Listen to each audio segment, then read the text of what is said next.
بسم الله الرحمن الرحيم. أتى أمر الله فلا تستعجلوه سبحانه وتعالى عما يشركون. ينزل الملائكة بالروح من أمره على من يشاء من عباده أن أنذروا أنه لا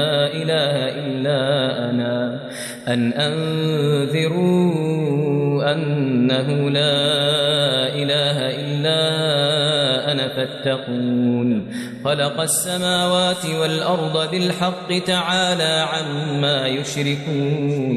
خلق الإنسان من نطفة فإذا هو خصيم مبين. والأنعام خلقها لكم فيها دفء ومنافع ومنها تأكلون. ولكم فيها جمال حين تريحون وحين تسرحون. وتحمل أثقالكم إلى بلد لم تكونوا بالغيه إلا بشق الأنفس إن ربكم لرؤوف رحيم. الحمد لله نحمده ونستعينه ونستغفره ونؤمن به ونتوكل عليه ونعوذ بالله من شرور أنفسنا ومن سيئات أعمالنا. من يهده الله فلا مضل له ومن يضلله فلا هادي له. أشهد أن لا إله إلا الله وحده لا شريك له وأشهد أن محمدا عبده ورسوله. أما بعد فقد قال الله تعالى في محكم التنزيل وهو أصدق القائلين.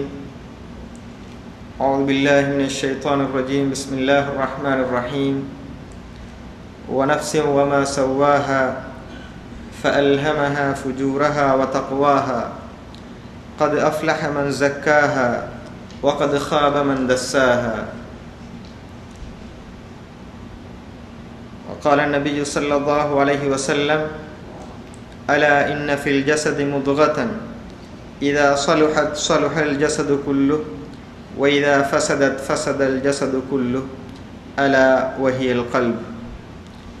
متفق عليه. கண்ணியமான அன்புக்குரிய சகோதரர்களே சகோதரிகளே, அஸ்ஸலாமு அலைக்கும் வரஹ்மத்துல்லாஹி தஆலா வபரகாத்துஹு. எல்லா புகழும் இந்த ரமதான் மாதத்தை எமக்களித்து இந்த ரமதான் மாதத்தில் எமது வாழ்க்கையின் ஆத்மீக வளர்ச்சியில் ஒரு படியாவது முன்னேறுவதற்கு வாய்ப்பளித்திருக்கக்கூடிய அல்லாஹ்வுக்கு சுப்ஹானஹு வ தஆலா ஒருவனுக்கே உரியன. சாந்தியும் சமாதானமும் உலகத்திற்கு சாந்தியை ஏந்தி வந்த உத்தமர் முஹம்மதே முஸ்தபா ரசூல் அக்ரம் ஸல்லல்லாஹு அலைஹி வஸல்லம் அவர்கள் மீதும் அவர்களை துயர இருக்கின்ற அனைவர்கள் மீதும் என்றென்றும் உண்டாவதாக.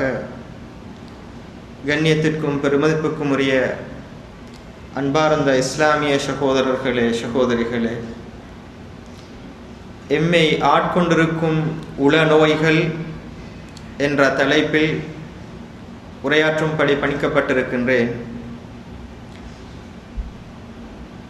இந்த தலைப்பு ரமதான் மாதத்தை பொறுத்தவரையில் மிக மிக பொருத்தமான ஒரு தலைப்பாக இருக்கின்றது. ஏனென்றால் ரமதான் மாதம் மனிதர்களை இரையச்சம் உள்ளவர்களாக மாற்றுவதற்காக அல்லாஹ்வால் எமக்கு கொடுக்கப்பட்டிருக்கின்றது. இந்த இரையச்சம் எங்கிருந்து உருவாகின்றது என்றால், ரசூலுல்லாஹி ஸல்லல்லாஹு அலைஹி வஸல்லம் அவர்கள் ஒரு சந்தர்ப்பத்திலே தனது மார்பகத்தை பார்த்து காட்டி கூறினார்கள், அத்தக்வா ஹாஹுனா அத்தக்வா ஹாஹுனா அத்தக்வா ஹாஹுனா, இரையச்சம் உள்ளத்தில் தான் இருக்கின்றது என ரசூலுல்லாஹி ஸல்லல்லாஹு அலைஹி வஸல்லம் கூறினார்கள், உள்ளத்தில் இருக்கும் இறையச்சத்தின் வெளிப்பாடுகள் தான் நல்ல அமல்களாக, நல்ல பண்பாடுகளாக சமூகத்துக்கு தெரியக்கூடிய அளவுக்கு இருப்பது. ஆகவே அந்த தக்குவாவுக்கு, இறையச்சத்துக்கு இடையூறாக, குந்தகமாக இருக்கக்கூடியவைகள் தான் எம்மை ஆட்கொண்டிருக்கும் உள நோய்கள்.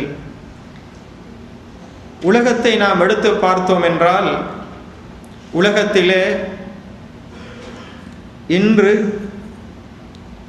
பூகோளமயமாக்கலின் அந்த மயக்கத்திலே மனிதன் எல்லாவற்றையும் நினைவில் வைத்து கொண்டு விட்டான், எல்லாவற்றை பற்றி மாறாய புறப்பட்டு விட்டான், சந்திரனை அடைந்து விட்டான், அதற்கால் அப்பாலும் போய்விட்டான். இன்னும் எவையெல்லாம் மனிதனுடைய புலன்களுக்கு எட்டுமோ அவை அனைத்தையும் மனிதனுடைய விஞ்ஞான கரங்களின் விரல்கள் தொட்டுவிடும் அளவுக்கு விஞ்ஞானத்தை முன்னேற்றி விட்டார்கள்.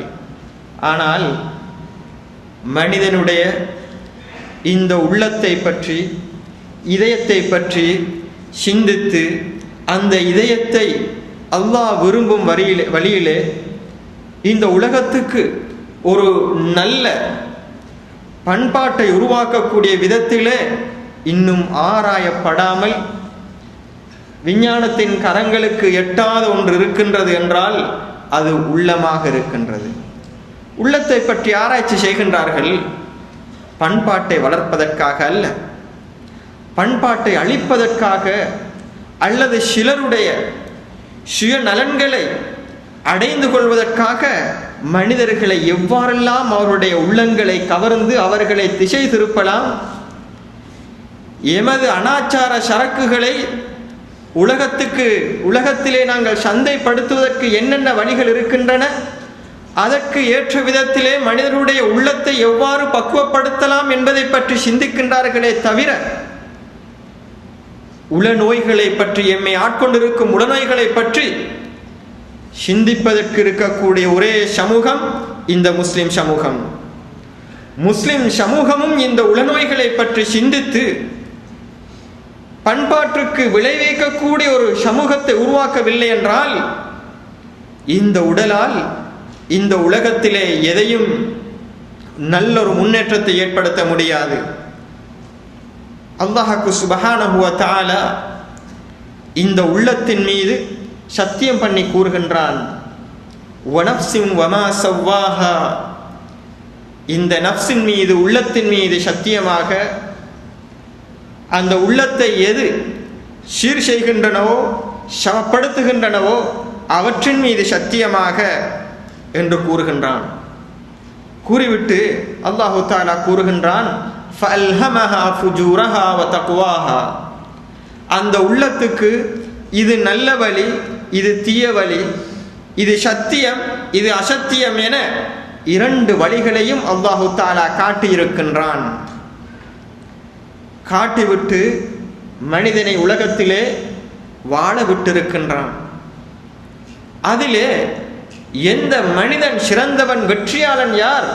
சந்திரனை தொட்டவன் வெற்றியாளன் அல்ல, பூமியை குடைந்து சென்று தீப்பிழம்புகளை மேலே கொண்டு வருபவன் வெற்றியாளன் அல்ல, காற்றின் ஓசைகளை கண்டுபிடிக்க முடியுமா என சிந்திக்கக்கூடிய வெற்றியாளன் அல்ல. யார் வெற்றியாளன்? கத் அஃப்லஹ மன் ஸக்காஹா, யார் அந்த உள்ளத்தை தூய்மைப்படுத்துகின்றானோ அவன் வெற்றி அடைந்து விட்டான். வகத் ஹாப மன் தஸ்ஸாஹா, அந்த உள்ளத்தை, அந்த ஆன்மாவை மண்மூடி புதைத்து விட்டவன் தோல்வி அடைந்து விட்டான். உலகத்திலே அல்லாஹ் சுப்ஹானஹு வ தஆலாவால் வெற்றியாளர் என சுட்டிக்காட்டப்படக்கூடிய தனி மனிதன் அல்லது ஒரு சமூகம் யாரென்றால், உள்ளத்திலே நல்ல விடயங்களை ஏற்படுத்துவதற்காகவும், நல்ல பண்பாடுகளை வளர்ப்பதற்காகவும், தீக்குணங்களை அழிப்பதற்காகவுமான போராட்டத்தையும் முயற்சியும் யார் மேற்கொள்கின்றார்களோ அவர்கள் தான் வெற்றியாளர்கள், ஜெயசீலர்கள் என அல்லாஹ் சுப்ஹானஹு வ தஆலா கூறி காட்டுகின்றான். ரசூலுல்லாஹி ஸல்லல்லாஹு அலைஹி வஸல்லம் அவர்கள் மனித நிர்வாகத்தை பற்றி கூறும் பொழுது, தனி மனித நிர்வாகம் எவ்வாறு இயங்கும், ஒரு தனி மனிதன் பலர் சேரும் பொழுது ஒரு கூட்டமாக அல்லது ஒரு குடும்பமாக, பல குடும்பங்கள் ஒன்று சேரும் பொழுது ஒரு சமூகமாக மாறுகின்றது என்பதை சமூகவியலை அறிந்த நாம் தெரிந்து வைத்திருக்கின்றோம் என்றால், அந்த தனி மனித நிர்வாகம் எங்கிருந்து புறப்படுகின்றது, அந்த நிர்வாகத்தின் தலைமை பீடம் எங்கே இருக்கின்றது என்பதை பற்றி அருமை தூதர் முஹம்மது ஸல்லல்லாஹு அலைஹி வஸல்லம் அவர்கள் கூறும் பொழுது கூறுகின்றார்கள், அலா இன்ன ஃபில் ஜஸதி முத்கதன், அறிந்து கொள்ளுங்கள், உடம்பிலே ஒரு சதை பிண்டம் இருக்கின்றது. இதா ஸலுஹத் ஸலுஹல் ஜஸது குல்லு, அந்த சதை பிண்டம் சீரடைந்து விட்டால் முழு உடம்பும் சீரடைந்து விடும். வைதா ஃபஸதத் ஃபஸதல் ஜஸது குல்லு, அந்த குறிப்பிட்ட அந்த சதை பிண்டம் கெட்டுவிட்டால் உடம்பெல்லாம் கெட்டுவிடும். அலா வஹியல் கல்ப், அதுதான் உள்ளம் என ரசூலுல்லாஹி ஸல்லல்லாஹு அலைஹி வஸல்லம் அவர்கள் கூறிய இந்த பொன்மொழி இமாம் புகாரி, இமாம் முஸ்லிம் ரஹிமஹுமுல்லாஹ் அவர்களால் பதிவு செய்யப்பட்டிருக்கின்றது. எம்மை ஆட்டி படைப்பது உள்ளம் தான் என்பதை ரசூலுல்லாஹி ஸல்லல்லாஹு அலைஹி வஸல்லம் அவர்கள் தெளிவாக கூறி காட்டியிருக்கின்றார்கள். எமது கண்ணுக்கு தெரியாமல் உள்ளே இருந்து எமது கண்களை நிர்வகிக்கின்றது, காதுகளை நிர்வகிக்கின்றது, எமது புத்தியை நிர்வகிக்கின்றது, கரங்களை நிர்வகிக்கின்றது, எமது முழு வாழ்க்கையும் நிர்வகிப்பது யார்? எமது கண்ணுக்கு தெரியாமல் உள்ளத்திலே மறைந்திருக்கக்கூடிய, இந்த எலும்புகளுக்குள் மறைந்திருக்கக்கூடிய அந்த சிறிய ஒரு உள்ளம் கையளவிருக்கும் அந்த உள்ளம் தான் முழு உலகத்தையும் ஆட்டி படைக்கின்றது என்றால், அந்த மன்னன் கட்டுக்கடங்காத சர்வாதிகாரியாக மாறிவிட்டால் இந்த மனித சமூகம் கெட்டுவிடும். அந்த மன்னன் பக்குவம் உள்ளவனாக ஒரு சீரான மனிதனாக மாறிவிட்டால் முழு உலகமும் சீராகிவிடும். எமது கரம், எமது கால் தன்னிச்சையாக நடப்பதில்லை. பாவத்தின் பக்கம் செல்கின்றது என்றால் அதற்குரிய உத்தரவை பிறப்பிப்பது இந்த உள்ளம். நன்மையின் பக்கம் செல்கின்றதா, அந்த பாதங்கள் எமது உடம்பை சுமந்து பள்ளி வாயில் பக்கம் செல்கின்றதா, எமது இந்த எலும்பு கூட்டுக்குள் இருக்கக்கூடிய அந்த உள்ளம் அந்த நிமிடத்திலே நல்லவனாக இருக்கின்றான். எம்மை அழைத்து ஒரு தீய வழிக்கு அழைத்து செல்கின்றதா இந்த கரங்கள், அந்த கரங்களுக்கு உத்தரவிட்ட அந்த மன்னன் அந்த நிமிடத்திலே கெட்டவனாக இருக்கின்றான். உள்ளம் என்பது நிமிடத்துக்கு நிமிடம் மாறிவிடக்கூடியது. நேற்று சிந்தித்ததற்கு புறம்பாக முரணாக இன்று சிந்திக்கும். இந்த நிமிடம் சிந்தித்ததற்கு மாற்றமாக அடுத்த நிமிடம் சிந்திக்கும். அது பிறண்டு பிறண்டு வருவதனால் தான் அரபு மொழியிலே அதற்கு கல்பு என்ற வார்த்தை சொல்லப்படுகின்றது. கல்பு என்று சொன்னால் பிறழக்கூடியது, பிறழ்வது. ஆகவே அது நிமிடத்துக்கு நிமிடம் மாறுவதன் காரணமாக அதற்கு பெயரே அரபியில் கல்பு என்று சொல்லப்படுகின்றது. அவ்வாறான எந்த நிமிடமும் எமது முழு அக்கறையும் முழு சிந்தனையும் அந்த நிர்வாகியின் மீது இருக்க வேண்டும் என்பதனால் தான் அந்த உள்ளத்தை சீர் செய்யக்கூடியவன் வெற்றி அடைந்து விட்டான் என ரசூலுல்லாஹி ஸல்லல்லாஹு அலைஹி வஸல்லம் அவர்கள் கூறினார்கள். கண்ணியத்திற்குரிய சகோதரர்களே, ஆன்மீக உணர்வுகளோடு நாம் இங்கே இருக்கின்றோம். எம்மை போன்ற ஒரு முறை ஹந்தலா ரலியல்லாஹு தஆலா அன்ஹு அவர்கள் பள்ளி வாயிலே இருந்து வீட்டுக்கு, ஆன்மீக உணர்வோடு பள்ளி வாயிலுக்குள் இருந்தவர்கள் வீட்டுக்கு செல்கின்றார்கள். வீட்டுக்கு சென்றவுடன் ரசூலுல்லாஹி ஸல்லல்லாஹு அலைஹி வஸல்லம் அவர்களுடைய மஜ்லிஸிலே இருந்த அந்த மனதுக்கு இருந்த சாந்தி வீட்டிலே கிடைக்காத பொழுது அவர்கள் சிந்திக்கின்றார்கள், நான் ரசூலுல்லாஹ்வுடைய மஜ்லிஸிலே பள்ளி வாயிலே நான் இருக்கும் பொழுது எனது உள்ளம், எனது ஆத்மா இறையச்சம் நிறைந்ததாகவும் அல்லாஹ்வுடைய சிந்தனையில் இருக்கக்கூடியதாக இருக்கும். நான் வீட்டுக்கு வந்து விட்டால் சிந்தனை மாறிவிடுகின்றதே, நான் ஒரு நயவஞ்சகனாக இருப்பேனா என சிந்திக்கின்றார்கள். கூறுகின்றார்கள் நாஃபக ஹந்தலா என வீட்டுக்கு வெளியே வந்து விடுகின்றார்கள். ஹந்தலா முனாஃபிக்காகி விட்டான் என கூறுகின்றார்கள். உமர் ரலியல்லாஹு தஆலா அன்ஹு அவர்கள் சந்திக்கின்றார்கள். ஹந்தலாவை உனக்கு என்ன நடந்து விட்டது? இல்லை, பள்ளி வாயிலிலே ரசூலுல்லாஹி ஸல்லல்லாஹு அலைஹி வஸல்லம் அவருடைய மஜ்லிஸ்ல இருக்கும் பொழுது இருக்கும் உணர்வுகள் வீட்டுக்கு சென்று விட்டால் இல்லையே, ஆகவே நான் ஒரு நயவஞ்சகன் தானே என கூறுகின்றார்கள். உமர் ரலியல்லாஹு தஆலா அன்ஹு அவர்களும் யோசிக்கின்றார்கள், ஆம், அந்த நிலைமையில் தான் நானும் இருக்கின்றேனே. இவ்வாறு ரசூலுல்லாஹி ஸல்லல்லாஹு அலைஹி வஸல்லம் அவரிடத்திலே போய் கூறுகின்றார்கள், எமது மனோநிலை இவ்வாறு நிமிடத்துக்கு நிமிடம் மாறிக்கொண்டிருக்கின்றதே என ரசூலுல்லாஹி ஸல்லல்லாஹு அலைஹி வஸல்லம் அவரிடத்திலே கூறுகின்றார்கள். ரசூலுல்லாஹி ஸல்லல்லாஹு அலைஹி வஸல்லம் அவர்கள் கூறுகின்றார்கள், உள்ளம் என்பது அவ்வாறு தான் இருக்கும். ஈமான் என்பது கூடும் குறையும். உள்ளத்தை மாசுபடுத்தக்கூடியவைகளாக சூழல் அமையும். அந்த உள்ளத்தை தூய்மைப்படுத்தக்கூடியதாகவும் சில சந்தர்ப்பங்களிலே நல்ல சூழல்கள் அமையும். அந்த சூழலாலும் நமது உறவுகளாலும் இந்த உள்ளம் அடிக்கடி மாறக்கூடியதாக இருக்கின்றது.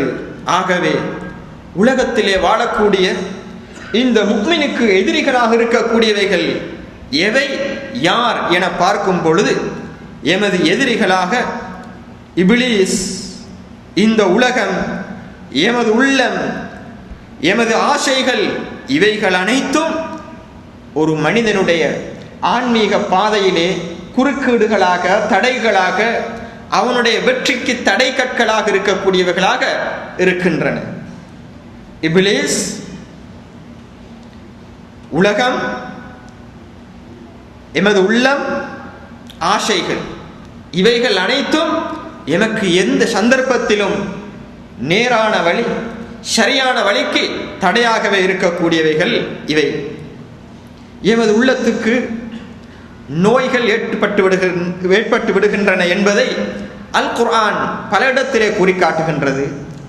ஓரிடத்திலே கூறும் பொழுது ரசூலுல்லாஹி ஸல்லல்லாஹு அலைஹி வஸல்லம் அவர்களுடைய கண்ணியமிக்க மனைவிமார்களை பார்த்து கூறுகின்றது, وَلَا تَخْضَعْنَ بِالْقَوْلِ فَيَطْمَعَ الَّذِي فِي قَلْبِهِ مَرَضٌ. நீங்கள் குலைந்து நெளிந்து பேச வேண்டாம். அவ்வாறு நீங்கள் நெகிழ்ந்து பேசும் பொழுது எவனுடைய உள்ளத்திலே நோய் இருக்கின்றதோ அவர்கள் உங்கள் மீது மோகம் கொண்டு விடுவார்கள் என அந்த உம்மஹாத்துல் முஃமினீன், முஃமின்களின் தாய்மார்களை பார்த்து அல் குர்ஆன் கூறுகின்றது. ஆகவே உள்ளங்கள் அடிக்கடி நோய்வாய்ப்பட்டு விடுகின்றது என்பதை இந்த அல் குர்ஆன் வசனத்தின் மூலமாக நாங்கள் விளங்கிக் கொள்ள முடியும். உள்ளத்துக்கு ஏற்படக்கூடிய நோய்களை நாம் பொதுவாக 3 விதமாக நாம் பிரிக்க முடியும். மரது ஷுப்ஹா, மரது ஷஹ்வா, மரதுல் கஃப்லா. முதலாவதாக ஐயங்கள், தவறான கருத்துக்கள், வழிகேடான சிந்தனைகள், இவைகள் உள்ளத்திலே ஏற்படக்கூடிய ஒரு நோயாக இருக்கின்றது. இரண்டாவது நோயாக மரது ஷஹ்வா, மோகம், ஆசை, இவற்றினால் ஏற்படக்கூடிய நோய்கள் இரண்டாவது நோயாக இருக்கின்றது. மூன்றாவது நோயாக மரதுல் கஃப்லா, அல்லாஹ்வை மறந்து, இபாதத்தை மறந்து, இவ்வாறு இஸ்லாத்தை புறக்கணித்து போகக்கூடிய, அல்லாஹ்வுடைய சிந்தனை விட்டும் புறக்கணித்து போகக்கூடிய சில நோய்கள் மரதுல் கஃப்லா. இந்த 3 தலைப்புக்கு கீழால் உலகத்தில் இருக்கக்கூடிய அனைத்து எம்மை ஆட்கொள்ளக்கூடிய உளநோய்கள் அனைத்தும் இந்த 3 தலைப்பின் கீழ் வந்து விடுகின்றது. மரது சுபுகாவை நாம் எடுத்து பார்த்தோம் என்றால், அந்த ஐயங்களும் வழிகட்ட சிந்தனைகளின் காரணமாக எத்தனையோ வழிகட்ட கூட்டங்கள் எமது வரலாற்றிலே, இஸ்லாத்துடைய வரலாற்றிலே தோன்றி இருப்பதை நாங்கள் பார்க்கின்றோம். அவற்றுக்கு காரணம் அந்த மரது சுபுகா.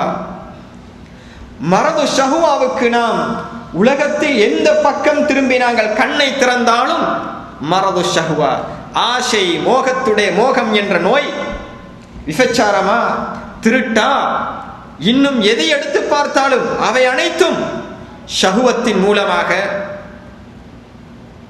ஆசைகளை, மோகங்களை தனது வழிகாட்டியாக, இன்னும் சிலர் எல்லை கடந்து அந்த ஆசைகளையே தனது கடவுளாக எடுத்துக் கொள்கின்றார்கள். அல் குர்ஆன் கூறுகின்றது,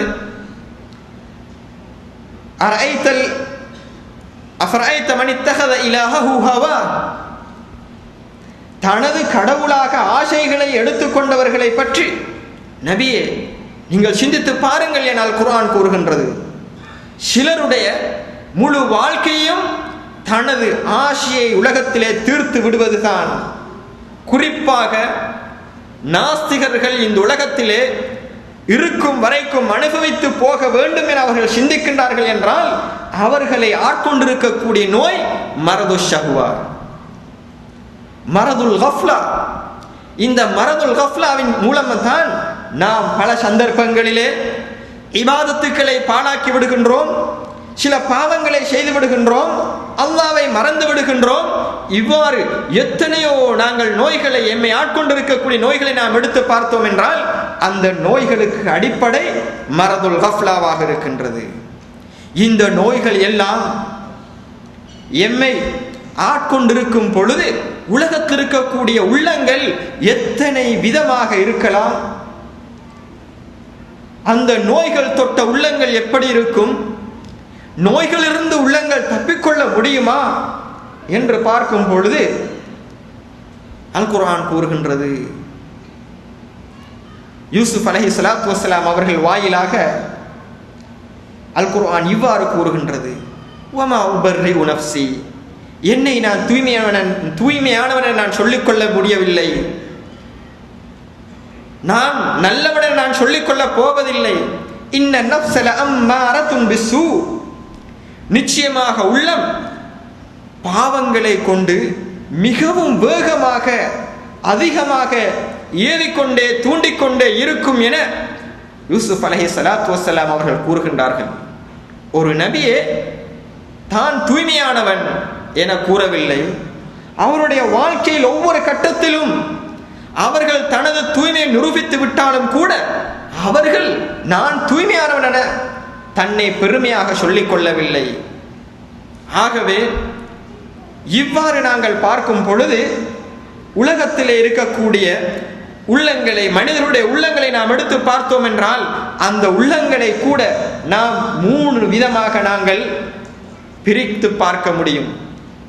முதலாவதாக கல்புன் சலீம், ஈடேற்றமான அல்லாஹ்வால் ஏற்றுக்கொள்ளப்பட்ட உள்ளங்கள் இருக்கின்றன. அல் குர்ஆன் கூறுகின்றது, யௌம லா யன்ஃபஉ மாலுன் வலா பனூன் இல்லா மன் அத்தல்லாஹ பிகல்பின் சலீம். பிள்ளைகளோ சொத்து செல்வங்களோ எந்த நன்மையும் செய்யாத நாள், மறுமை நாள்.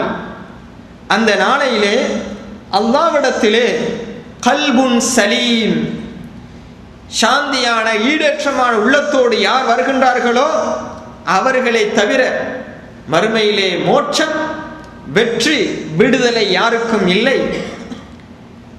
சொத்துக்களோ பிள்ளைகளோ அந்த நேரத்திலே எந்த விதமான நன்மையும் செய்ய மாட்டார்கள்.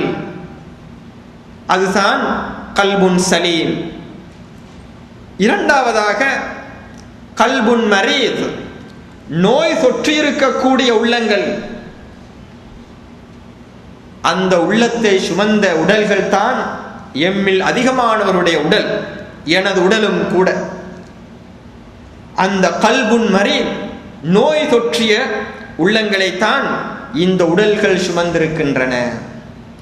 யூசுப் அலைஹிஸ்ஸலாத்து வஸ்ஸலாம் அவர்களே தன்னை பற்றி நான் தூய்மையானவன் என கூறாத போது உலகத்திலே நானும் நீங்களும் நான் தூய்மையானவன் என யாருக்கும் சொல்லிக் கொள்ளக்கூடிய அருகதை கிடையாது. எமது உள்ளம் நோய் தொற்றிய உள்ளம், குறைந்தபட்சம் நோய் தொற்றிய உள்ளமாக இருக்கின்றது. அந்த நோய் நாங்கள் ஒரு நோய்க்கு நாங்கள் சிகிச்சை செய்து விட்டோம் என்றால் நாளை வேறொரு நோய் அந்த உள்ளத்துக்கு தொடும், வேறொரு நோயால் எமது உள்ளம் பாதிக்கப்படும். ஆகவே நாளையும் நாம் சிகிச்சை செய்ய வேண்டும், நாளை மறுநாளும் சிகிச்சை செய்ய வேண்டும். இந்த நிமிடத்தில் நாங்கள் சிகிச்சை செய்து விட்டோம் என்றால் அடுத்த நிமிடத்திலும் நாங்கள் அந்த உள்ளத்துக்கு நாங்கள் சிகிச்சை செய்ய வேண்டும். ஆகவே நாம் சுமந்திருக்கக்கூடிய இந்த உள்ளம் கல்புன் மரீது, நோய் தொற்றிய உள்ளம். அந்த உள்ளத்துக்கு ஒவ்வொரு நிமிடத்திலும் சிகிச்சை அளித்துக் கொண்டே இருக்க வேண்டும். இல்லாவிட்டால் அது 3ஆம் கட்ட உள்ளத்தை சென்றடைந்து விடும். 3ஆம் கட்ட உள்ளம் கல்புன் மையத், இறந்த மரணித்த உள்ளம். அந்த உள்ளங்கள் தான் அல் குர்ஆன் கூறுகின்றது, கல்லா பல் ரான அலா குலூபிஹிம், அவருடைய உள்ளம் அப்படியே இருண்டு போய்விட்டது என கூறுகின்றதே. அந்த உள்ளம் எது? ஒவ்வொரு நாளும் ஒவ்வொரு நிமிடமும் சிகிச்சைக்கு உட்படுத்தப்படாத உள்ளங்கள் காலப்போக்கில் இறந்து மரணித்த உள்ளமாக மாறிவிடுகின்றது. ஆகவே உள்ளத்தை தொற்றக்கூடிய நோய்கள் 3 விதமாக இருப்பதை போன்று எமது உள்ளங்களும் 3 விதமாக இருக்கின்றன. முதலாவதாக கல்புன் சலீம், சாந்தமான ஈடேற்றமான உள்ளம். அந்த கல்புன் சலீம், அதை நாங்கள் மரணிக்கும் பொழுது தினம் தினம் எமது உள்ளம் சுத்திகரிக்கப்பட்டு சிகிச்சை அளிக்கப்பட்டு கொண்டே இருந்தால் மரணிக்கும் பொழுது எமது உள்ளம் இன்ஷா அல்லாஹ் கல்புன் சலீமாக இருக்கும். மரணத்தின் வாயிலை நாங்கள் அடையும் வரைக்கும் இந்த உள்ளங்கள் எவ்வாறு இருக்கின்றன? நோய் தொற்றிய உள்ளமாகவே தான் இருக்கின்றன. அந்த நோயிலே ஏற்றத்தாழ்வு இருக்கலாம். சிலருடைய உள்ளத்தில் இருக்கக்கூடிய நோய் சாதாரண நோயாக இருக்கலாம். சிலருடைய உள்ளத்தில் இருக்கக்கூடிய நோய் சாதாரண சிகிச்சை அளித்தால் போய்விடும். சிலருடைய உள்ளத்தில் இருக்கக்கூடிய நோய் கடுமையான சிகிச்சைக்கு உட்படுத்தப்பட வேண்டியிருக்கும். வேறு சிலருடைய உள்ளத்திலே ஓரிரு நோய்கள் மாத்திரம் இருக்கும். பலருடைய உள்ளத்திலே பலதரப்பட்ட நோய்கள் இருக்கும். நோய்களிலே வித்தியாசமும் பாரபட்சம் இருக்கலாம். ஆனால் உள்ளமெல்லாம் நோய்வாய்ப்பட்டதாக இருக்கின்றன. அந்த நோய்வாய்ப்பட்ட உள்ளங்கள் மரணம் வரைக்கும் அது சுத்திகரிக்கப்பட்டு சிகிச்சைக்குட்படுத்தப்பட்டு கொண்டே இருந்தால் மரணத்தின் போது இன்ஷா அல்லாஹ் அந்த உள்ளம் கல்புன் சலீமாக மாறலாம். இந்த சிகிச்சை அளிக்கப்படாத போது அந்த உள்ளம் கல்புன் மையத்தாக மாறிவிடுகின்றது. கண்ணியத்திற்குரிய சகோதரர்களே, சகோதரிகளே, அல்லாஹ் சுப்ஹானஹு வ தஆலா முழு உலக சமூகத்தையும் வழிநடத்துவதற்காக ரசூலுல்லாஹி ஸல்லல்லாஹு அலைஹி வஸல்லம் அவர்களுக்கு நுபுவத்தையும் ரிசாலத்தையும் இந்த குர்ஆனையும் கொடுத்து அனுப்புகின்றான்.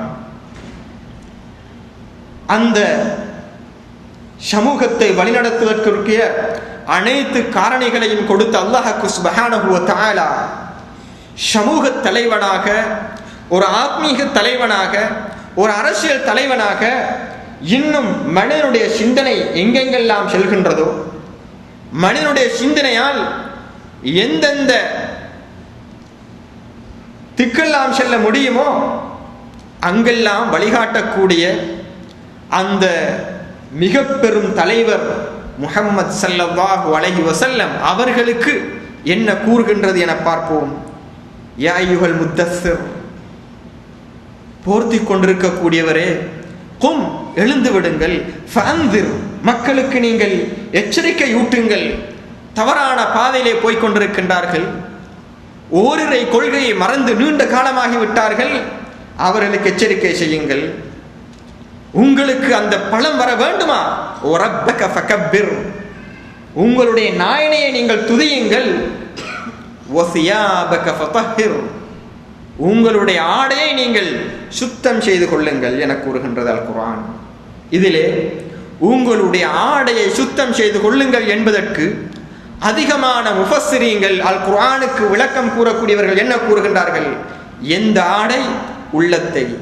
உள்ளத்தை நீங்கள் தூய்மையாக வைத்துக் கொள்ளுங்கள் என்ற அந்த உத்தரவைத்தான் அல்லாஹ் சுப்ஹானஹு வ தஆலா ரசூலுல்லாஹி ஸல்லல்லாஹு அலைஹி வஸல்லம் அவர்களுக்கு முன்வைக்கின்றான். அப்படி என்றால் கண்ணியத்திற்கும் பெருமதிப்புக்கும் உரிய சகோதரர்களே, சகோதரிகளே, நீங்களும் ஏதோ ஒரு வகையில் சமூகத்தில் ஒவ்வொருவரும் ஏதோ ஒரு வகையில் தலைவர்களாக இருக்கின்றீர்கள், வழிகாட்டிகளாக இருக்கின்றீர்கள். ஒரு ஊருக்கு தலைவராக இருக்கின்றாரா?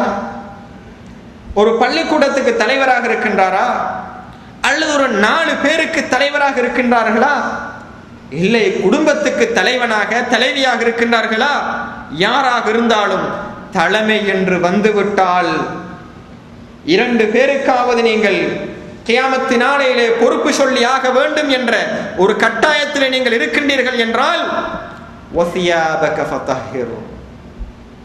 உங்களுடைய உள்ளங்களை நீங்கள் தூய்மைப்படுத்துங்கள். உங்களை ஆட்கொண்டிருக்கக்கூடிய உடல் நோய்களை எவ்வளவு தூரம் நீங்கள் ஜாக்கிரதையாக கவனமாக சிரத்தையோடு நீங்கள் சிந்திக்கின்றீர்களோ அதைவிட பன்மடங்கு சிரத்தையோடு கரிசனையோடு நீங்கள் சிந்திக்க வேண்டியது உங்களுடைய உள்ளத்தை ஆட்கொண்டிருக்கும் நோய்களை பற்றி. சீனி எவ்வளவு ஏறி இருக்கின்றது, இரத்த அழுத்தம் எவ்வளவு இருக்கின்றது, கொலஸ்ட்ரால் இப்படி இருக்கின்றது என்பதை பற்றியெல்லாம் ஒரு பார்மசி எமது உள்ளத்தில் இருக்கின்றது. இந்த நேரத்தில் இந்த மருந்தை சாப்பிட வேண்டும், இந்த நேரத்தில் இந்த மருந்தை சாப்பிடாவிட்டால் நான் இப்படி ஆகிவிடுவேன். உள்ளத்துக்கான சிகிச்சை பற்றி எம்மிடத்தே சிந்தனை இருக்கின்றதா? எமது உடம்புக்கு போல் எமது உள்ளத்துக்கும் தீனி போட வேண்டும். எமது உடம்பை போன்று உள்ளமும் நோய்வாய்ப்படுகின்றது என்ற சிந்தனை எமக்கு இருந்தால்தான் எம்மை ஆட்கொண்டிருக்கக்கூடிய இந்த உள நோய்களை பற்றி கண்டுகொண்டு அவற்றுக்கு நாம் சிகிச்சை அளிக்க முடியும். கண்ணியமான சகோதரர்களே, எம்மை ஆட்கொண்டிருக்கக்கூடிய இந்த உள நோய்களை சுருக்கமாக நாம் 3ஆக பிரித்து விட்டாலும் அவை பல வகையில் இருக்கின்றன. பொறாமையாக, தப்பெண்ணமாக, பெருமையாக, கோபமாக, இன்னும் மற்றவர்களை பரிகசிப்பதாக, இவ்வாறு நாங்கள் உள்ளத்திலே தோன்றக்கூடிய எண்ணங்களையும் அந்த நோய்களை பற்றி நாங்கள் பார்த்தோம் என்றால் அதை ஓரிரவில் சொல்லி முடிக்கக்கூடிய அளவுக்கு அல்ல, அவற்றுக்கும் அப்பால் அந்த நோய்கள் இருக்கின்றன. இன்று நாம் இந்த இடத்திலே ஒரு 2 நோய்களை மாத்திரம் நாம் பார்ப்போம். இந்த 2 நோய்களை நான் தேர்ந்தெடுத்த காரணம் இவற்றால் தான் இன்று எமது சமூகம் சின்ன பின்னப்பட்டு, இந்த 2 நோய்களின் காரணமாகத்தான் எமது சமூகம் பந்தாடப்படும் உதைப்பந்தை போன்று, கால்பந்தை போன்று மாறியிருக்கின்றது. அந்த நோய்களில் முதலாவதாக சூஉல்லன், மனிதர்களை பற்றிய தவறான சிந்தனைகளை எமது உள்ளத்திலே நாங்கள் வளர்த்து கொள்வது என்பது எம்மை ஆட்கொண்டிருக்கக்கூடிய உள நோய்களில் இன்றைய முக்கியமான ஒரு நோயாக இருக்கின்றது. நாம் யாரை பார்த்தாலும் 2 கண்கள், ஒன்று நல்லதை பார்க்கின்றது, ஒன்று தீயதை பார்க்கின்றது. எமது சமூகத்துடைய கண்கள் இன்று சமூகத்தில் அனைவர்களுக்கும் பெரும்பாலானவர்களுக்கு ஒரு கண் தான் இருக்கின்றது. ஒற்றை கண் சமூகமாக நாங்கள் இருக்கின்றோம். ஏன்? யாரை பார்த்தாலும் ஒரு விதமாகத்தான் பார்க்கின்றோம். அது என்ன விதம்? தப்பான விதமாக பார்க்கின்றோம். யாரையும் எமது பார்வையிலே நல்லவர்கள் என்று கூறுவதற்கு நாங்கள் பின்வாங்குகின்றோம். கண்ணியத்திற்குரிய சகோதரர்களே, உலகத்தில் அல்லாஹு தஆலா ஒவ்வொரு மனிதனையும் படைக்கும் பொழுது நல்லவனாகத்தான் படைக்கின்றான். குல்லு மௌலூதின் யூலது அலல் ஃபித்ரா, எல்லா பிள்ளைகளும் பிறக்கும் பொழுது நல்லவைகளாகத்தான் பிறக்கின்றன. ஆகவே பிறக்கும் குழந்தைகள் எல்லாம் நல்ல பிள்ளைகளாகத்தான் பிறக்கின்றார்கள் என்றால் அந்த பிள்ளைகள் வளர்ந்து பின்னாலும் அவர்கள் குற்றங்கள் நிரூபிக்கப்படாத வரைக்கும் அவர்கள் நல்லவர்கள் தான். நான் ஒருவனை பற்றி இவர் நல்ல மனிதர் என கூறும் பொழுது புத்தியுள்ள யாரும் கேட்கக்கூடாது, அவன் நல்லவன் என்பதற்கு என்ன ஆதாரம் இருக்கின்றது என கேட்கக்கூடாது. ஒருவனை பார்த்து இவன் கெட்டவன், இவன் திருடன், அல்லது இவன் உலோஃபி, அல்லது இவன் பெருமைக்காரன் என கூறும் பொழுது புத்தியுள்ளவன் பக்கத்தை இருந்து கேட்க வேண்டும், அவன் பெருமைக்காரன் என்பதற்கு என்ன ஆதாரம்?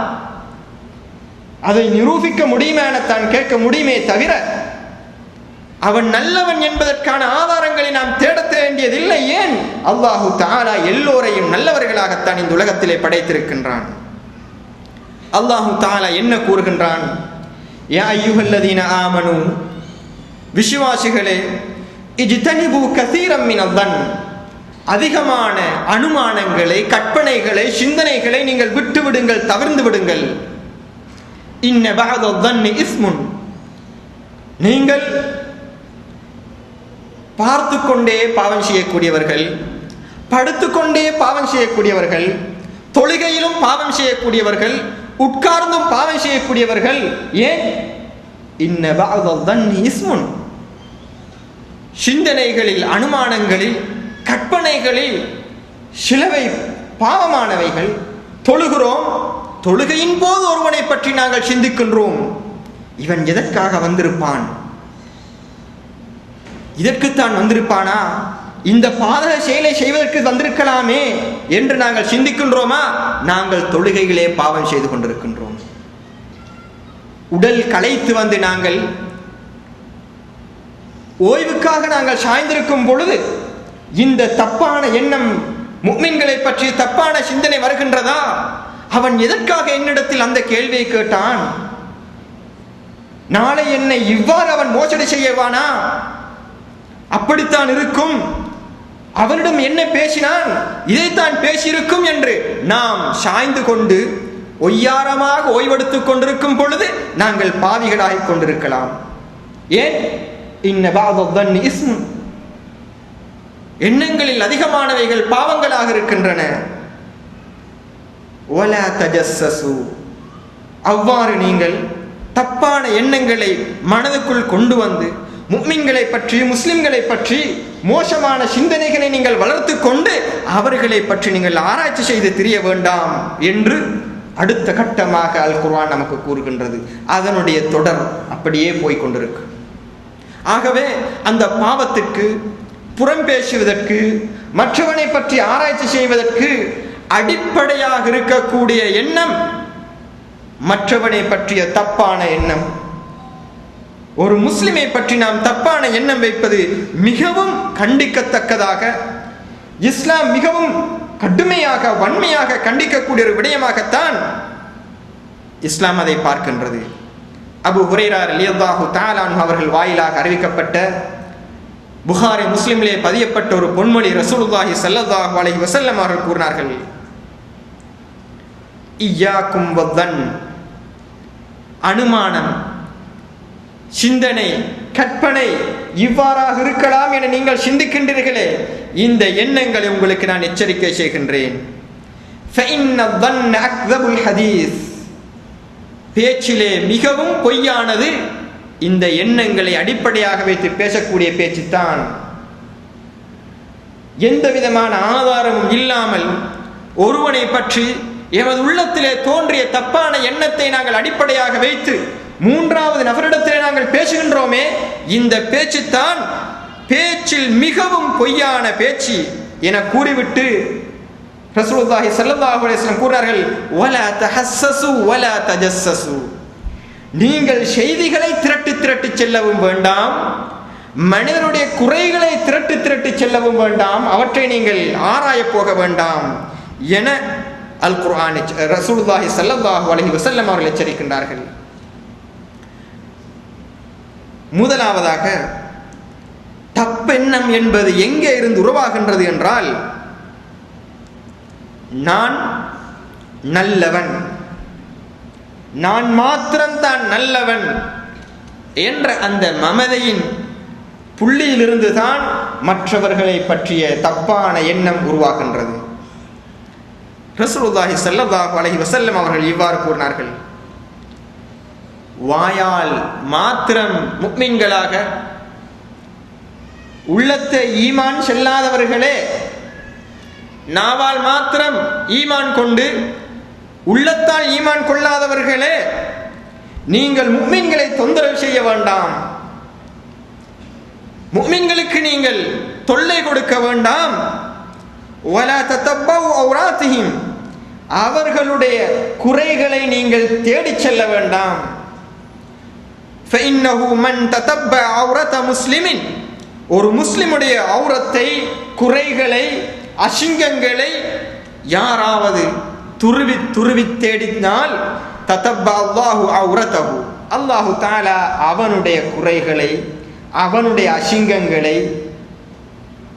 ஆராய முற்பட்டு விடுவான். அல்லாஹு தஆலா ஆராய்கின்றது என்றால் அல்லாஹ்வுக்கு ஆராய வேண்டியதில்லை.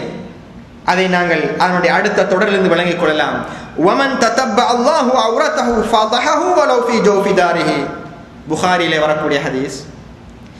யாருடைய அசிங்கங்களையும் குறைகளையும் மோசமான பண்பாடுகளையும் அல்லாஹு தஆலா ஆராய காண்பிக்க நினைத்து விட்டால் அவன் நடுவீட்டில், தனது சொந்த வீட்டில் நடுவீட்டில் இருந்தாலும் அல்லாஹு தஆலா அவனுடைய குறைகளை சந்திக்கு கொண்டு வந்து அவனை அம்பலப்படுத்துவான். ஆகவே வாயால் மாத்திர முஃமின்களாக, உள்ளத்திலே ஈமான் இல்லாதவர்களே முஃமின்களுடைய குறைகளை நீங்கள் ஆராய செல்ல வேண்டாம். முஃமின்களுடைய குறைகளை நீங்கள் ஆராய்வதற்கு முற்படுவதற்கு மூலமாக இருப்பது நீங்கள் சிறந்தவர்கள் என்று நீங்கள் சிந்தித்துக் கொண்டிருப்பது, மற்றவர்கள் எல்லாம் கெட்டவர்கள், பாவிகள், உலோபிகள், பெருமைக்காரர்கள், ஆணவம் பிடித்தவர்கள் என்று நீங்கள் சிந்திக்கின்றீர்களே, அதன் அடிப்படையில் இருந்து தான் உங்களுடைய இந்த மோசமான தப்பெண்ணங்கள் உருவாகின்றது. ஒரு பழமொழி கூறுவார்கள், குல்லு இனாஇன் யல்தஹு பிமா ஃபீஹ். எல்லா பாத்திரமும் அதில் இருப்பதைத்தான் வெளியே தெளிக்கும். நாம் கூறுவதாக இருந்தால் பானையில் இருப்பது தான் அகப்பையில் வரும் என நாங்கள் கூறுகின்றோம். ஒரு மனிதன் அவனுடைய வளமையை மற்றவர்களை பற்றி தப்பாக எண்ணம் வைப்பதாக இருந்தால் எந்த மனிதனையும் அவனால் நல்ல முறையிலே பார்க்க முடியாத நிலைமைக்கு அவன் ஆளாகி இருக்கின்றான் என்றால், யாரை பற்றியும் ஒரு நல்ல வார்த்தை அவனால் கூற முடியாது என்றால் அதற்கு காரணம் அவனுடைய செயல்கள் கெட்டுவிட்டன. அவனுடைய செயல்கள் கெட்டுவிட்டதன் காரணமாக சிந்தனையும் கெட்டுவிட்டது. அதனால் என்னை போல் எல்லோரும் இருக்கின்றார்கள் என சிந்திக்கின்றானோ. அரபிலே وَمَنْ يَكُذَا فَمِنْ مُرٍّ مَرِيضٍ يَجِدْ مُرًّا بِهِ الْمَاءَ الزُّلَالَ. யாருடைய நாவு நோய் பிடித்து கசப்பாகி விடுகின்றனவோ, கச்சி விடுகின்றதோ, அவன் மதுரமான நீரை பருகினாலும் அந்த மதுரமான நீரும் அவனுக்கு கசப்பாகத்தான் தோன்றும். ஏனென்றால் அது நீரில் இருக்கக்கூடிய குறை அல்ல, அவனுடைய நாவிலே இருக்கக்கூடிய குறை. இவனுடைய உள்ளத்திலே, இவனுடைய உள்ளத்தை தப்பெண்ணம் என்ற நோய் ஆட்கொண்டிருப்பதின் காரணமாக அவன் பார்ப்பவனெல்லாம் அந்த நாவுக்கு கசப்பாக தோன்றுவதை போன்று பார்ப்பவனெல்லாம் அவனுக்கு தீயவனாக விளங்குகின்றது. நாம் எம்மை சுய விசாரணை நாங்கள் செய்யும் பொழுது நாங்கள் பார்க்க வேண்டும்.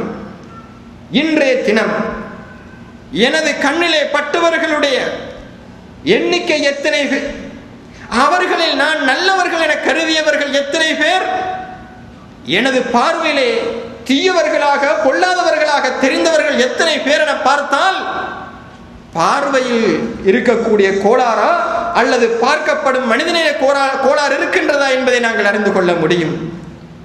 ஒரு 100,000 பேரை பார்த்தவனுக்கு ஒரு மனிதன் தப்பானவனாக தோன்றிவிட்டால் அதை பற்றி நாங்கள் சிலவேளை நாங்கள் சிந்தித்து பார்க்கலாம். ஆனால் பார்ப்பவர்களில் பாதிக்கு மேற்பட்டவர்கள் எமக்கு தவறானவர்களாக விளங்கிவிடுகின்றார்கள் என்றால் கண்ணிலே இருக்கக்கூடிய குறை, அந்த கண்ணுக்கு உத்தரவிடக்கூடிய இந்த உள்ளத்தில் இருக்கக்கூடிய குறை என்பதை நாங்கள் மறந்துவிடக் கூடாது. ரோஜா செடியை பார்த்தவர்களுக்கு முள் தான் தெரியும் என்றால் அந்த ரோஜா அந்த செடியில் இருக்கக்கூடிய ரோஜா மலர் தெரிவதில்லை. அந்த மலரில் இருக்கக்கூடிய கிரீடம் போன்று மலரில் இருக்கக்கூடிய அந்த பனித்துளி தெரிவதில்லை. முள் மாத்திரம் தான் தெரிகின்றது என்றால் அந்த கண்ணுக்கு ரசனை என்ற அந்த ரசனை இல்லாமல் போய்விட்டது, ரசிக்க தெரியாது, உள்ளம் கெட்டுவிட்டது என்பது தான் அதற்கு பொருளாக இருக்கின்றது. ஆகவே கண்ணியமான சகோதரர்களே, எம்மை ஆட்கொண்டிருக்கக்கூடிய நோய்களில் முதலாவது நோயாக இருப்பது மனிதர்களை தப்பாக நாங்கள் இடை போடுவது. இதன் மூலம் நாங்கள் பல பிரச்சனைகளுக்கு நாங்கள் வழிகோலி விடுகின்றோம். இந்த தப்பெண்ணம் எத்தனையோ வழிச்சண்டைகளையும் எத்தனையோ குடும்ப பிளவுகளையும் இன்னும் கூறுவதாக இருந்தால் தாம்பத்திய உறவுகளை கூட சின்ன பின்னப்படுத்தி விடுவதற்கு மிகவும் முக்கியமான விஷம் கலந்த ஒரு மருந்து இருக்கும் என்றால் அதுதான் இந்த தப்பான எண்ணம். யாரை பார்த்தாலும் தப்பாக நாங்கள் பார்க்கின்றோம் என்றால், கணவனுக்கு மனைவி மீது சந்தேகம் தப்பாக பார்க்கின்றான், மனைவிக்கு கணவன் மீது சந்தேகம் தப்பாக நினைக்கின்றான், தப்பாக பார்க்கின்றான், சகோதரனுக்கு சகோதரன் மீது நம்பிக்கை இல்லை, தப்பாக பார்க்கின்றான். இவை அனைத்தினாலும் ஏற்படக்கூடிய அனைத்து பிரச்சனைகளுக்கும் மிக முக்கியமாக இருக்கக்கூடியது இந்த தப்பெண்ணம் தான். உளநோய்களின் இரண்டாவதாக இருக்கக்கூடியது ஆணவம், பெருமை. இந்த பெருமையை பற்றி அல்லாஹ் சுப்ஹானஹு வ தஆலா கூறும் பொழுது, சஅஸ்ரிஃபு அன் ஆயாத்தி அல்லதீன யதகப்பரூன ஃபில் அர்தி பிகைரில் ஹக், எந்த விதமான உரிமையும் இல்லாமல் பூமியிலே பெருமை அடித்துக் கொண்டிருக்கக்கூடியவர்களை அவர்களுடைய அல்லாஹ்வுடைய அத்தாட்சிகளை விட்டு நாம் தூரப்படுத்தி விடுவோம். அறிவிருக்கும், நேரான வழி கிடைக்காது. ஏன்? அந்த அறிவு கண்களை பெருமை ஆணவம் மறைத்துவிடும். அல்லாஹு தஆலா கூறிவிட்டான், சஅஸ்ரிஃபு, நான் அவர்களை திருப்பி விடுவேன். அறிவிருக்கலாம், பெருமை சேர்ந்து விட்டதா அல்லாஹ்வுடைய அத்தாட்சிகளை அவனால் பார்க்க முடியாது. அல்லாஹ் கொடுக்கக்கூடிய மிக பெரும் தண்டனையாகத்தான் அதை நாங்கள் பார்க்க முடிகின்றது. இதனால் தான் இப்லீஸ் ஆதம் அலைஹிஸ்ஸலாத்து வஸ்ஸலாம் அவர்களுக்கு சுஜூது செய்ய மறுத்த வேளையிலே அவன் என்ன கூறினான்? அவனுடைய வார்த்தை என்னவாக இருந்தது? அஸ்ஜுது லிமன் ஹலக்த தீனா, மண்ணாய் படைத்தவனுக்கு நான் சுஜூது செய்வதா என அவனுடைய ஆணவம் தலைக்கேறிய போதுதான் அல்லாஹு தஆலா என்ன கூறினான்? இந்த சுவர்க்கத்தில் உனக்கு பெருமை அடித்து வாழ்வதற்கு நீ தகுதியற்றவன், போய்விடு வெளியேன அல்லாஹு தஆலா அந்த இப்லீஸை வெளியேற்றி விட்டான். அந்த இப்லீஸுடைய பண்புகள் எமது உள்ளத்திலே வந்துவிட்டால், அந்த ஆணவத்துக்கு நாங்கள் சொந்தக்காரர்களாகி விட்டோம் என்றால், அந்த ஆணவம் நடக்கக்கூடிய நாங்கள் வாகனமாக மாறிவிட்டோம் என்றால், அல்லாஹு தஆலா எம்மையும் அதே போன்று தண்டிக்கின்றான் என்பதை ரசூலுல்லாஹி ஸல்லல்லாஹு அலைஹி வஸல்லம் அவர்கள் கூறினார்கள். என்ன கூறினார்கள்? அலா உக்பிருக்கும் பி அஹ்லில் ஜன்னah, சுவர்க்கவாதிகள் யார் என கூறட்டுமா? குல்லு தஈஃபின் முத்ததாயிஃப், பலவீனமாக தன்னை பலவீனமாகவே காட்டிக்கொள்ளக்கூடியவர்கள். லவ் அக்ஸம அலல்லாஹி லா பர்ரஹு, அல்லாஹ்விடத்திலே அவர்கள் சத்தியம் செய்து யார்தான் இதை செய்தாக வேண்டும் என கூறினால் அல்லாஹு தஆலா உடனே நிறைவேற்றி கொடுப்பான். ஆனால் உலகத்தின் பார்வைக்கு அவன் மூன்றாம் அணியில இருக்கக்கூடியவன், சமூகத்திலே அவனுக்கு முன்னணியில் இடம் கொடுக்கப்பட மாட்டாது. ஆணவம் என்ற அந்த ஆடை அவன் களைந்து விட்டவன், பணிவென்ற அந்த போர்வை போர்த்திக் கொண்டு சமூகத்தின் மூலையில் இருக்கக்கூடியவன், பலவீனமானவன், இவன் தான் சுவர்க்கத்துக்கு தகுதியானவன் என ரசூலுல்லாஹி ஸல்லல்லாஹு அலைஹி வஸல்லம் கூறிவிட்டு கூறினார்கள், அலா உக்பிருக்கும் பி அஹ்லின் நார், நரகவாதிகள் யார் என கூறட்டுமா என கேட்டு, குல்லு உதில்லின் ஜவ்வாதின் முஸ்தக்பிர், பெருமை அடிக்கக்கூடிய ஆணவம் பிடித்தவர்கள் தான் நரகத்துக்குரியவர்கள் என கூறினார்கள் ரசூலுல்லாஹி ஸல்லல்லாஹு அலைஹி வஸல்லம் அவர்கள். இப்லீஸ் ஆணவத்தின் காரணமாக சுவர்க்கத்திலிருந்து வெளியேற்றப்பட்டான். அதே ஆணவத்தையும் பெருமையும் நாங்கள் சுமந்து கொண்டு சுவர்க்கத்துக்கு போகலாம் என நாங்கள் கனவு காண்கின்றோம் என்றால், எம்மை போன்ற முட்டாள்கள் இந்த உலகத்திலே யாரும் இருக்க முடியாது. ஃபிரௌனை இன்று வரைக்கும் உலகம் தூற்றுகின்றது என்றால் அவனை தூற்றுவதற்கு காரணம் என்ன? அவனுடைய மமதை, அவனுடைய பதவி மோகம், அவனுடைய ஆதிக்க வெறி. அவன் என்ன கூறினான்? அன ரப்புக்குமுல் அலா என கூறினான். நான் தான் பெரும் கடவுள் என கூறினானே, அந்த வார்த்தை அவனை கூற வைத்தது எது? ஆணவம். அவனுடைய பெருமை தான் அந்த வார்த்தை அவனுக்கு கூற வைத்தது. இந்த பெருமையை எமது ஆடையாக நாங்கள் எடுத்துக்கொண்டோம் என்றால் நாம் யாருடன் நாங்கள் போராடுகின்றோம், யாருக்கு எதிராக நாங்கள் போர்க்கொடி தூக்கி இருக்கின்றோம் என்பதை பற்றியும் ரசூலுல்லாஹி ஸல்லல்லாஹு அலைஹி வஸல்லம் அவர்கள் கூறினார்கள். அல் இஸ்ஸு இஸாருஹு வல் கிப்ரியாஉ ரிதாஉஹு, கண்ணியம் என்பது அல்லாஹ்வுடைய மேலாடை, பெருமை என்பது அல்லாஹ்வுடைய வேஷ்டி. ஃபமை யுனாஸிஉனி அஸபதுஹு, முஸ்லிமிலே வரக்கூடிய ஹதீஸ். இந்த இரண்டிலும், இந்த ஆணவம் பெருமையிலே யார் என்னோடு போராடுகின்றானோ அவனை நான் நிச்சயமாக அவனை நான் வேதனை செய்வேன் என அல்லாஹு தஆலா கூறுகின்றான். கண்ணியத்திற்குரிய சகோதரர்களே, உலகத்திலே வாழக்கூடிய மனிதனுக்கு தாண்டவம் ஆடுவதற்கும் தம்பட்ட முத்தம் அடிப்பதற்கும் ஆணவம் அடிப்பதற்கும் எந்த விதமான அர்ஹதையும் இல்லை. அவன் எங்கிருந்து வந்தான்? அவனுடைய ஆரம்பம் என்ன? அசிங்கமான அருவருப்பான ஒரு இந்திரிய துளிதான் மனிதன். உன்னுடைய மனிதனுடைய அடிப்படையே ஒரு அசிங்கமான அருவருப்பான ஆரம்பம். வாழும் போது அவன் எவ்வாறு இருக்கின்றான்? வயிற்றிலே மலத்தை சுமந்தவனாக இருக்கின்றான்.